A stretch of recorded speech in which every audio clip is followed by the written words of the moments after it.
नमस्कार साथियों, स्वागत है आपका हमारे YouTube चैनल जीएस नीति में। दोस्तों, उम्मीद करता हूँ बहुत अच्छे होंगे और अपनी पढ़ाई बहुत ही ज़बरदस्त तरीके से कर रहे होंगे।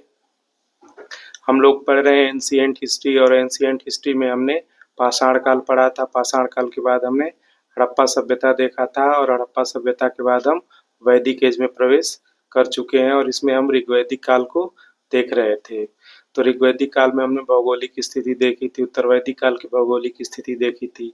उसके बाद हमने बताया था कि हम सारे जो वेद हैं, पहले वेदों का अध्ययन करेंगे, उनकी विशेषताएं देखेंगे, उनके ब्राह्मण ग्रंथ, उनके उपनिषद देखने के बाद फिर हम वैदिक काल की आर्थिक, सामाजिक, राजनीतिक, धार्मिक स्थिति को तुलनात्मक रूप से पढ़ लेंगे।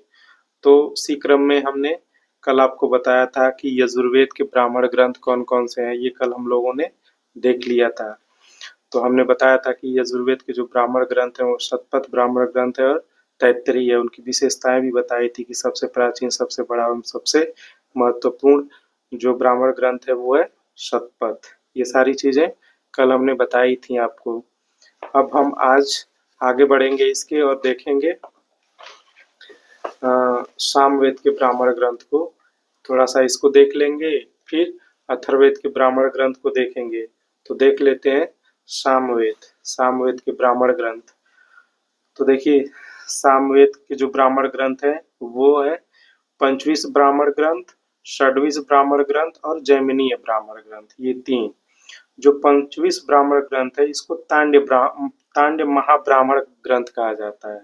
पंचविश को तांड्य महाब्राह्मण ग्रंथ। तो ये नाम याद रखिएगा, कभी कभी पंचविश न देकर एग्जाम में तांड्य महाब्राह्मण भी दे सकता है। तो इसका संबंध किससे है? पंचविश ब्राह्मण ग्रंथ से। ये सामवेद का सबसे बड़ा ग्रंथ है और सबसे महत्वपूर्ण ग्रंथ है, ये ध्यान रखिएगा, सामवेद का सबसे बड़ा ग्रंथ है। इसके बाद हम आते हैं षड्विश ब्राह्मण ग्रंथ पे। षड्विश को जो है वो पंचविश का परिशिष्ट माना जाता है। परिशिष्ट का मतलब ये होता है कि एक तरह से उसकी अतिरिक्त जानकारी देना, अतिरिक्त सामग्री उपलब्ध करवाना उसके बारे में। तो जो षड्विश ब्राह्मण ग्रंथ है वो पंचविश ब्राह्मण ग्रंथ की अतिरिक्त जानकारियां हमें देता है, इसलिए इसे हम पंचविश का परिशिष्ट मानते हैं। फिर है तीसरा जैमिनीय ब्राह्मण ग्रंथ। जैमिनीय ब्राह्मण ग्रंथ को तलवकार ब्राह्मण ग्रंथ के नाम से भी जानते हैं। तलवकार इसे इसलिए कहा जाता है क्योंकि जैमिनीय शाखा से जो संबंधित थे आचार्य या ऋषि, उनका नाम था तलवकार। तो तलवकार के नाम पे ही जैमिनीय शाखा को तलवकार शाखा के नाम से जाना जाता है और जैमिनीय ब्राह्मण ग्रंथ को तलवकार ब्राह्मण ग्रंथ के नाम से जाना जाता है। तो ये समझ में आपको आ गया होगा। तो ये तो थे सामवेद के ब्राह्मण ग्रंथ, जिनके बारे में थोड़ा थोड़ा आपको जानना था, बस नाम याद रखिए। वैसे क्वेश्चन यही पूछता है कि कौन सा ब्राह्मण ग्रंथ किस वेद से संबंधित है, इसको मिलाने के लिए दे देगा। तो इतना आपको पता होना चाहिए, लेकिन इसकी कुछ विशेषताएं भी आप याद करते चलिए। जरूरी नहीं है कि केवल यही पूछ ले कि कौन सा ब्राह्मण ग्रंथ जो है वो किस वेद से संबंधित है, ये भी पूछ सकता है कि इसकी विशेषताएं क्या है। तो ये सब हम आपको बताते हुए साथ में चल रहे हैं। तो अब देखते हैं अथर्ववेद के ब्राह्मण ग्रंथ। तो अथर्ववेद का एक ही ब्राह्मण ग्रंथ है, वो है गोपथ ब्राह्मण ग्रंथ। कौन सा? गोपथ। अथर्ववेद का एकमात्र ब्राह्मण ग्रंथ है ये। इसकी विशेषताएं क्या है? तो इसकी विशेषताओं को एक एक करके देख लेते हैं। देखिए, ब्राह्मण ग्रंथ हमने आपको बताया था कि ब्राह्मण ग्रंथ होते क्या है। तो ब्राह्मण ग्रंथ क्या है कि जो वेदों की सरल व्याख्या करते हैं। और अथर्ववेद का एक ही ब्राह्मण ग्रंथ है, वो है गोपथ। यानी अथर्ववेद में जो चीजें लिखी गई हैं वो सारी चीजें आपको गोपथ में मिलेंगी। इसलिए चाहे वो अथर्ववेद में मिले या गोपथ में मिले, वो सारी चीजें ये मान के चलिएगा कि गोपथ में भी होंगी जो अथर्ववेद की चीजें हैं। तो इसमें मगध के लोगों को व्रात्य कहा गया है। अथर्ववेद में या गोपथ ब्राह्मण ग्रंथ में जो मगध के लोग हैं उनको व्रात्य कहा गया है। व्रात्य क्यों कहा? व्रात्य का मतलब क्या होता है? व्रात्य का मतलब होता है कि जो वैदिक संस्कृति से बाहर के लोग थे और जो वैदिक संस्कृति को न मानकर अपनी परंपराओं को मानते थे या अपनी जो परंपराएं थी उनको वो ज्यादा मानते थे, तो उन्हीं को कहा जाता था व्रात्य। तो व्रात्य का मतलब सीधा सा यही है कि जो वैदिक संस्कृति को नहीं मानते थे, वो अपनी परंपराओं को मानते थे, अपनी स्थानीय परंपराओं को मानते थे, उन्हीं को व्रात्य कहा जाता था।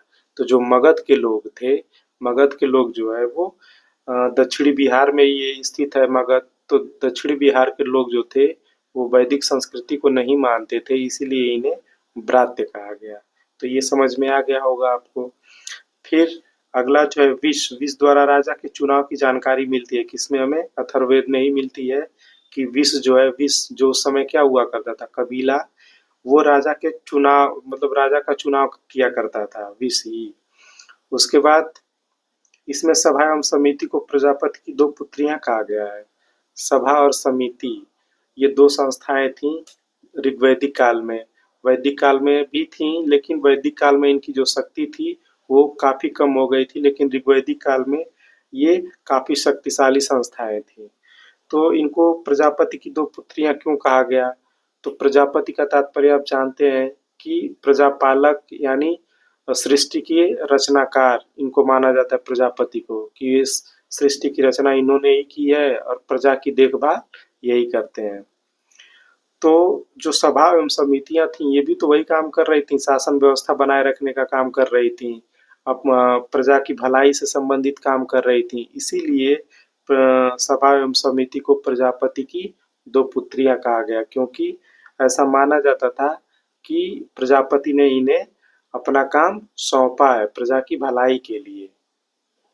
तो ये प्रजापति की दो पुत्रियां कही जाती थीं। इसके बाद इसमें परीक्षित को मृत्यु लोक का देवता बताया गया। राजा जो परीक्षित थे उनको मृत्यु लोक का देवता बताया गया, इसी में अथर्ववेद में या गोपथ ब्राह्मण ग्रंथ में। तो ये तो थे आपके जितने भी वेद थे उनसे संबंधित जो ब्राह्मण ग्रंथ थे वो सारे हमने बता दिए। अब हम आगे बढ़ते हैं और अन्य तथ्यों को देखते हैं। तो इसमें अन्य बातें क्या है? तो ब्राह्मण ग्रंथों के बाद हम देख लेते हैं उपनिषद कि कौन से वेद के कितने उपनिषद हैं और उनकी विशेषताएं क्या है। तो एक एक करके चलिए देख लेते हैं। उपनिषद का मतलब होता क्या है? देखिए उपनिषद जो है वो जितने वैदिक साहित्य हैं उनमें सबसे अंत में इसे लिखा गया उपनिषदों को। तो उपनिषदों को वेदांत के नाम से जाना जाता है, अंत में लिखे जाने के कारण। सबसे पहले वेद लिखे गए, वेद के बाद ब्राह्मण ग्रंथ आए, ब्राह्मण ग्रंथ के बाद अरण्यक आए और अरण्यक के बाद क्या है? उपनिषद आए। तो जो उपनिषद है उनको इसीलिए वेदांत के नाम से जाना जाता है, यानी वेद के अंत में आने की वजह से। उपनिषद जो है उनकी विशेषता क्या है, इनकी विषय वस्तु क्या है? तो उपनिषद जो है वो आत्मा और ब्रह्म के संबंध में बात करते हैं, यानी ये दार्शनिक व्याख्या करते हैं। किसकी? वेदों की। वेदों की ये दार्शनिक व्याख्या करते हैं उपनिषद। तो ये ध्यान रखिएगा, वेदों की जो दार्शनिक व्याख्या करते हैं उन्हें कहा जाता है उपनिषद, और ये आत्मा और ब्रह्म के संबंध को बताते हैं उपनिषद। और जो अरण्यक होते हैं वो वेदों की रहस्यवादी व्याख्या करते हैं, यानी अरण्य का मतलब होता है क्या? जंगल में। तो जो जंगल में रह के अध्ययन किया जाता था उसी को अरण्य से जोड़ दिया गया और इसी के नाम पे अरण्य ग्रंथ बोला गया। तो जो अरण्य ग्रंथ हैं वो क्या करते हैं? वो वेदों की रहस्यवादी व्याख्या करते हैं, और जो ब्राह्मण ग्रंथ है वो वेदों की सरल व्याख्या करते हैं, यानी आसान भाषा में उसकी व्याख्या करते हैं। तो जो उपनिषद है सबसे महत्वपूर्ण यही है, उपनिषद ही। तो उपनिषदों की विषय वस्तु को आप समझ गए। अब उपनिषद का मतलब क्या होता है ये देख लेते हैं। तो देखिए, उप का मतलब होता है निकट और निषद का मतलब होता है बैठना, यानी किसी के निकट बैठना। किसके निकट बैठना? तो गुरु के निकट बैठना। मतलब जो ज्ञान गुरु के निकट बैठकर प्राप्त किया जाता है उसे ही उपनिषद बोला जाता है। ठीक, इसका शाब्दिक अर्थ यही है। उपनिषद का जो शाब्दिक अर्थ है वो गुरु के समीप बैठकर ज्ञान प्राप्त करना है। ठीक, इसका मूल विषय दर्शन है। इसका मूल विषय क्या है? दर्शन है, और इसे वेदांत भी कहा जाता है। ये हमने आपको बताया कि सबसे अंत में रचना हुई इसकी, इसलिए इसे वेदांत कहा जाता है। अब प्रत्येक वेद से संबंधित जितने भी उपनिषद हैं उनको हम देखते हैं। तो सबसे पहले देखते हैं ऋग्वेद। ऋग्वेद से संबंधित कौन कौन से उपनिषद हैं? तो ऐतरेय उपनिषद और कौशितकी, ये ऋग्वेद के दो उपनिषद हैं, ऐतरेय और कौशितकी। इनकी विशेषताएं क्या हैं? तो ऐतरेय उपनिषद की विशेषताएं क्या है देख लेते हैं। इसी में कहा गया है कि संपूर्ण ब्रह्मांड की उत्पत्ति यज्ञ से हुई है, तो सॉरी यज्ञ से नहीं बल्कि ब्रह्म से हुई है। सबसे पहले ऐतरेय उपनिषद में ही बताया गया था कि जो ब्रह्मांड है उसकी उत्पत्ति ब्रह्म ने की है, न कि यज्ञ ने। तो ये चीज आप ध्यान रखिएगा, इसी में बताया गया है ये। फिर इसका जो महावाक्य है वो है प्रज्ञानम ब्रह्म। प्रज्ञानम ब्रह्म, ये याद रखिएगा, हो सकता है कि ये मिलाने के लिए दे दे एक तरफ उपनिषद और दूसरी तरफ उनके महावाक्य। तो हमने सबके जिनके जिनके महावाक्य हैं वो हमने नीचे लिखे हुए हैं।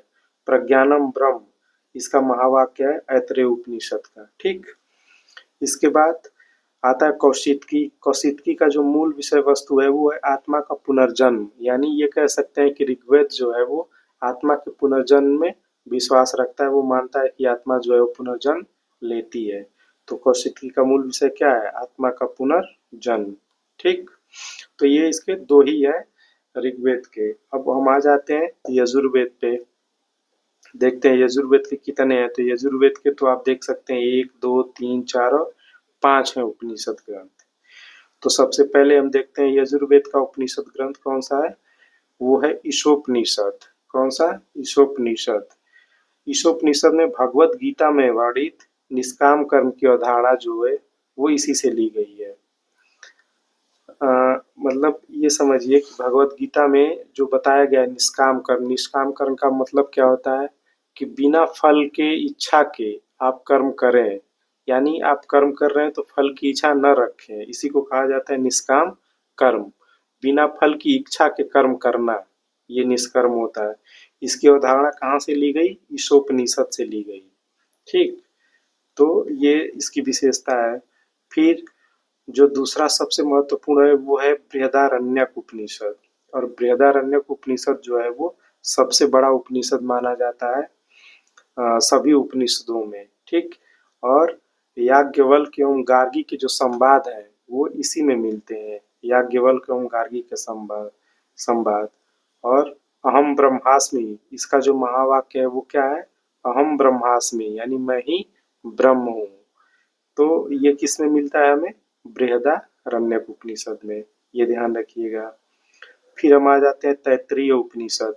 तैत्तिरीय उपनिषद में इसका संबंध जो है वो कृष्ण यजुर्वेद से है।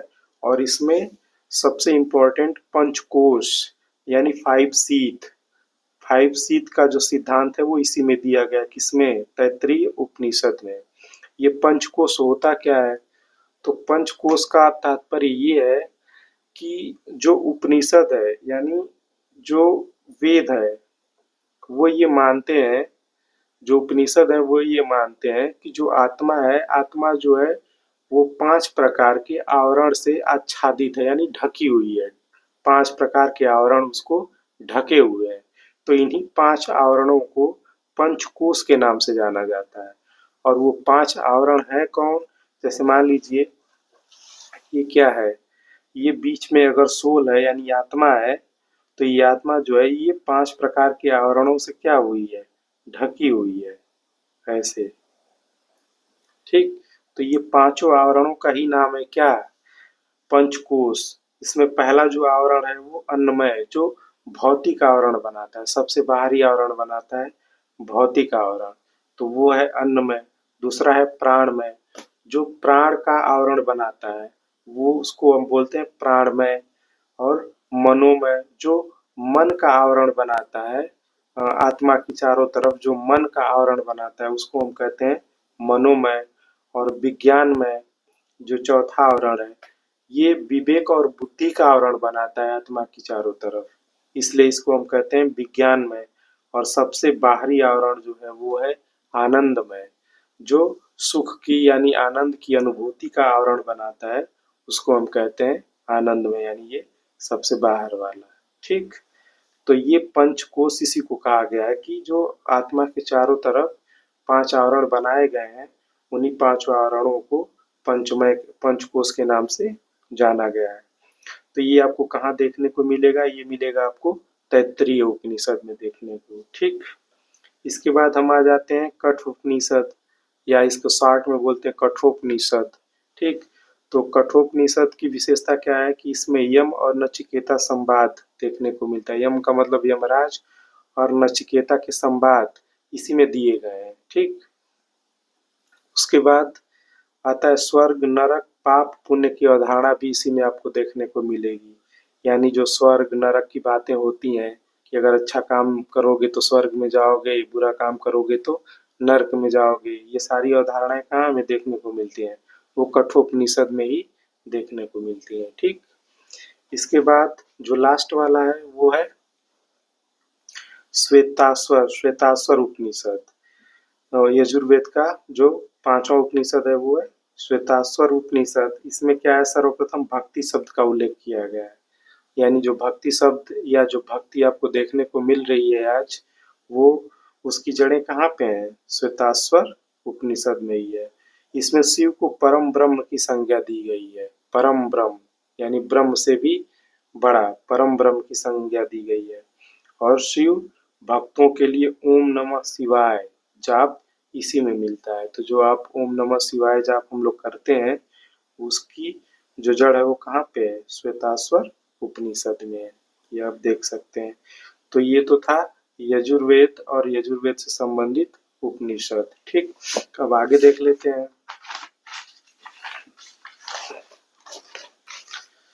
अब आगे है सामवेद और सामवेद से संबंधित उपनिषद। तो सामवेद के उपनिषद कौन कौन से हैं ये देख लेते हैं। तो सामवेद के दो उपनिषद हैं, देख पा रहे होंगे। एक है छांदोग्य उपनिषद और दूसरा है केन उपनिषद।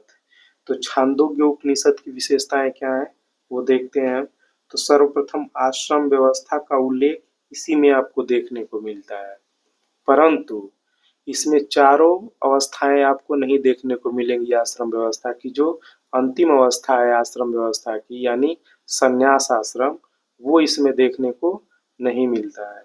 लेकिन ये बहुत इम्पोर्टेंट है और ये पूछा भी जाता है कि सर्वप्रथम आश्रम व्यवस्था का उल्लेख कहाँ पे मिलता है?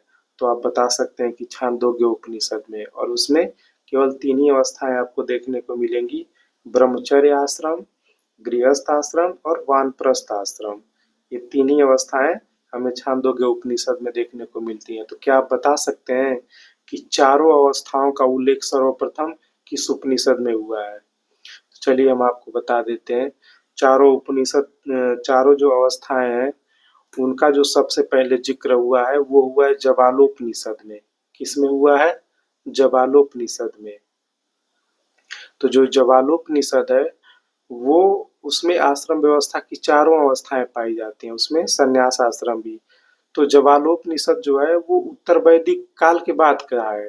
तो ये समझ लीजिए, अगर वो उत्तर वैदिक काल के बाद का भी उपनिषद अगर माना जा रहा है तो इसका मतलब ये है कि जो संन्यास आश्रम आया होगा वो उत्तर वैदिक काल के बाद आया होगा।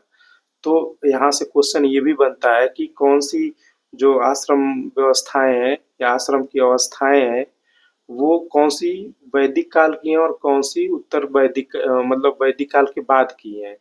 तो जो संन्यास आश्रम होगा वो वैदिक काल के बाद का होगा और बाकी जो तीन हैं वो वैदिक काल की होंगी। ठीक, इसके बाद परंतु संन्यास आश्रम का उल्लेख नहीं है। महात्मा बुद्ध के पंचशील का स्रोत, महात्मा बुद्ध के पंचशील का स्रोत भी यही है, छांदोग्य उपनिषद। पंचशील आपको पता ही होगा, सत्य, अहिंसा, आस्तेय, अपरिग्रह और ब्रह्मचर्य, ये क्या है? पंचशील है। तो ये पंचशील के स्रोत भी यही है, छांदोग्य उपनिषद ही है। इसका जो महावाक्य है वो क्या है? तत्त्वमसि। इसका महावाक्य है तत्त्वमसि, ये ध्यान रखिएगा। तो ये हो गया छांदोग्य उपनिषद की बात। अब हम आते हैं केन उपनिषद। केन उपनिषद की क्या है विशेषता? तो ब्रह्म उपनिषद भी इसे कहा जाता है। केन उपनिषद को ब्रह्म उपनिषद के नाम से भी जाना जाता है। और ब्रह्म की महिमा, इसमें ब्रह्म की महिमा वगैरह की गई है। तो केन उपनिषद, बस इतना आप ध्यान रखिएगा। इसके बाद हम आ जाते हैं अथर्ववेद के उपनिषद। अथर्ववेद के कौन कौन से उपनिषद हैं तो आप देख पा रहे होंगे। मुंडक उपनिषद है, मांडुक्य उपनिषद है और प्रश्न उपनिषद है। तो मुंडक उपनिषद में क्या दिया गया है? मुंडक उपनिषद में दिया गया सत्यमेव जयते, इसी से लिया गया है। मतलब आप देख पा रहे होंगे कि जो राष्ट्रीय चिन्ह है हमारा, उसमें जो सत्यमेव जयते का वो है देवनागरी लिपि में लिखा हुआ, वो कहाँ से लिया गया है? वो सत्यमेव जयते मुंडक उपनिषद से ही लिया गया है। फिर यज्ञों को टूटी नौका की समान बताया गया है। किसमें? मुंडक उपनिषद या मुंडकोपनिषद में यज्ञों को टूटी नौका के समान बताया गया। मतलब इसका अर्थ यही है, तात्पर्य यही है कि अगर आप यज्ञ पे सवार हो रहे हैं तो आपका डूबना तय है। फिर परा एवं अपरा विद्या का वर्णन इसी में आपको देखने को मिलता है। फिर मांडुक्य उपनिषद, मांडुक्य उपनिषद जो है वो सभी उपनिषदों में सबसे छोटा है, इसकी यही विशेषता है और यही ध्यान रखिएगा कि सबसे छोटा उपनिषद कौन सा है? मांडुक्य उपनिषद है। उसके बाद आते हैं प्रश्न उपनिषद, जो तीसरा उपनिषद है अथर्ववेद का, वो है प्रश्न उपनिषद। यह गद्य एवं पद्य दोनों में है। देखिए ये बहुत इंपॉर्टेंट चीज है, जितने भी उपनिषद है या तो वो गद्य में है या तो वो पद्य में है, लेकिन ये उपनिषद एक ऐसा है जो दोनों में है, गद्य और पद्य दोनों में है, तो वो है प्रश्न उपनिषद। पिपलाद ऋषि 6 प्रश्नों के उत्तर देते हैं। इसमें क्या है? इसमें पिपलाद ऋषि हैं और उनके शिष्य हैं जो उनसे प्रश्न पूछते हैं और पिपलाद ऋषि जो है वो उसके उत्तर देते हैं। तो वही 6 प्रश्नों के उत्तर इसमें देते हैं। इनका संग्रह इसमें आपको मिलेगा प्रश्न उपनिषद में। ठीक, तो ये तो थे सभी वेदों से संबंधित उपनिषद ग्रंथ। अब थोड़ा अतिरिक्त हम देख लेते हैं कि वेदों से संबंधित और कौन कौन सी चीजें हैं, उन सबको देख लें। तो चलिए देखते हैं। अब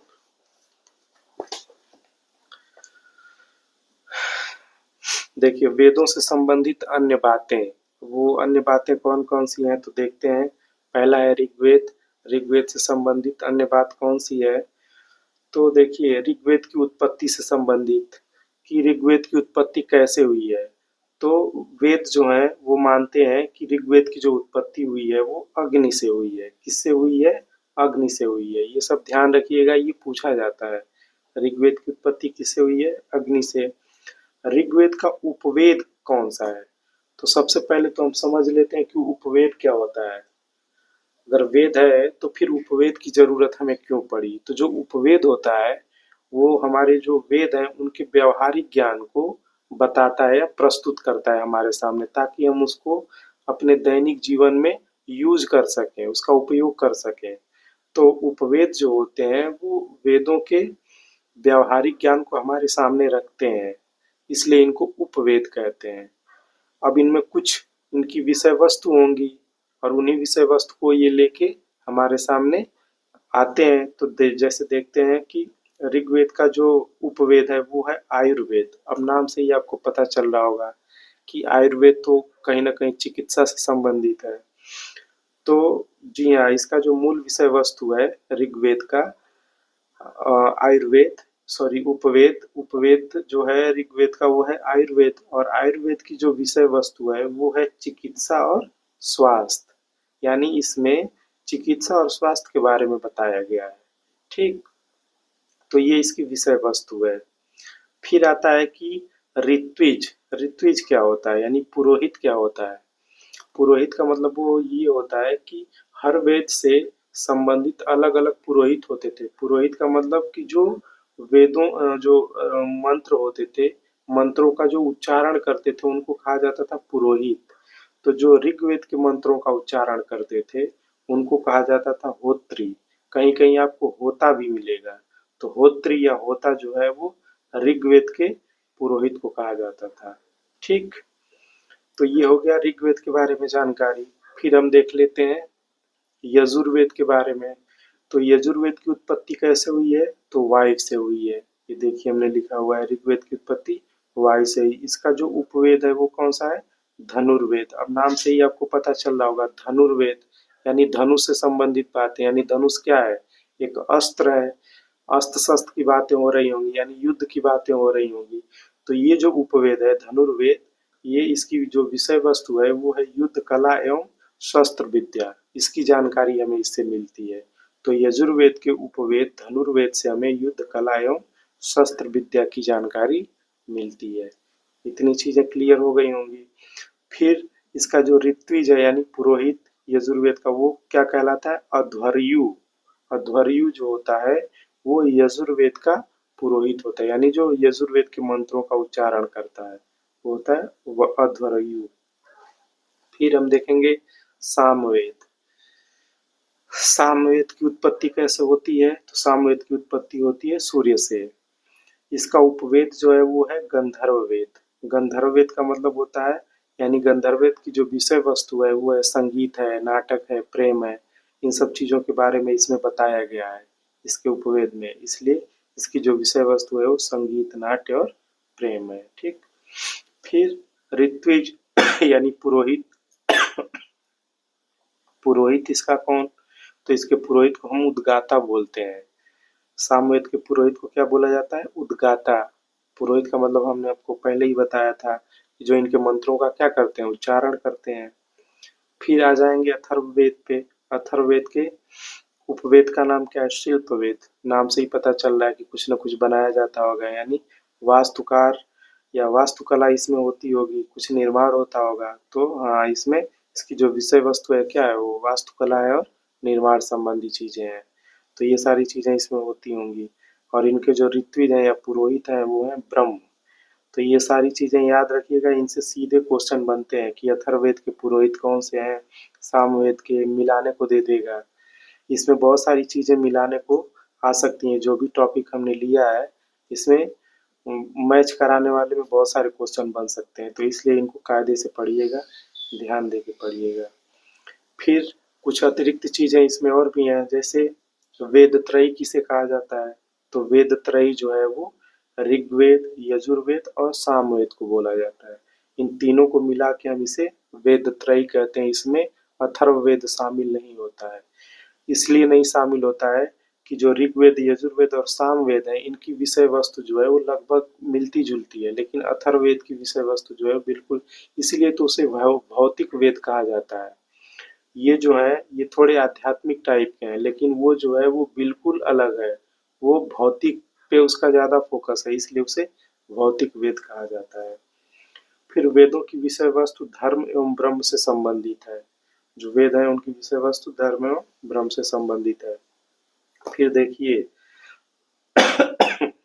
फिर हम आ जाएंगे वेदांग पे। वेदांग यानी वेदों के अंग के रूप में।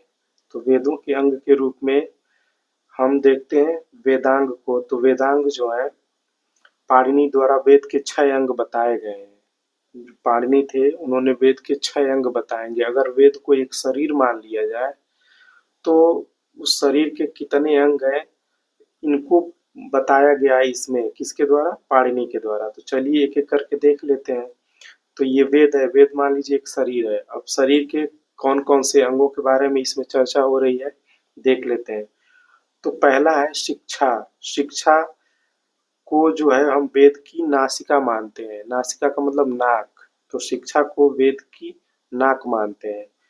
इसके प्रणेता कौन है? तो पाणिनि है। और वैदिक संस्कृति का सही उच्चारण, यानी जो वेद वाली संस्कृति है, संस्कृत जो सबको आती नहीं, उसका उच्चारण कैसे करना है वो इसमें बताया गया है।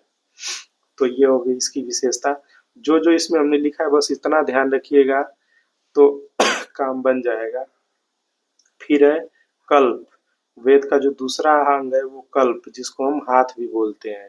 तो कल्प जो है वो वेद का हाथ कहलाता है। इसमें यज्ञ से संबंधित विधि विधान, यानी यज्ञ कैसे कराना है, कब कराना है, कहाँ कराना है, ये सारी चीजें, उसके नियम क्या है, ये इसमें बताए गए हैं। इसके 3 भाग हैं। एक है श्रौत सूत्र, दूसरा है गृह सूत्र और तीसरा है धर्म सूत्र। श्रौत सूत्र का फिर एक भाग है, वो है शुल्व सूत्र।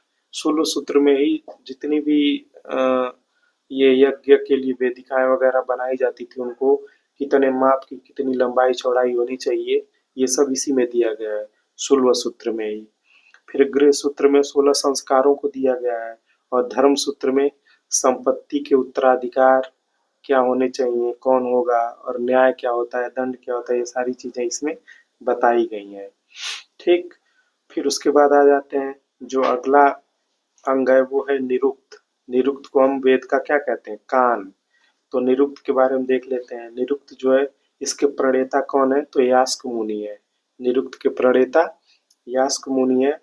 और शब्द की व्युत्पत्ति शास्त्र, यानी इसमें शब्द की व्युत्पत्ति यानी कुछ शब्दों से एक नए शब्द की रचना करना या नए शब्द बनाना, ये क्या कहलाता है? शब्द की व्युत्पत्ति।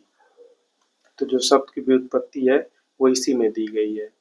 फिर जो वेद का अगला अंग है वो है व्याकरण, जिसको हम वेद का मुख बोलते हैं। व्याकरण, व्याकरण के जो प्रणेता थे वो थे पाणिनि। कौन थे? पाणिनि। और पाणिनि की जो रचना है वो है अष्टाध्यायी, जो प्राचीनतम व्याकरण ग्रंथ मानी जाती है। अष्टाध्यायी प्राचीनतम व्याकरण ग्रंथ है, ये ध्यान रखिएगा। और किसकी है? पाणिनि की है। फिर आ जाएंगे वेद के अगले अंग के रूप में, जिसको हम छंद बोलते हैं, और ये पैर से संबंधित है। इसके प्रणेता कौन है? तो पिंगल मुनि है। छंद के प्रणेता कौन है? पिंगल मुनि है। और इसका संबंध क्या है छंद का? तो मात्राओं की गणना से है। यानी अगर आपको छंद नहीं आता है तो मात्राओं की गणना आप नहीं कर पाएंगे। तो मात्राओं की गणना जो है वो यहीं से सीखा गया।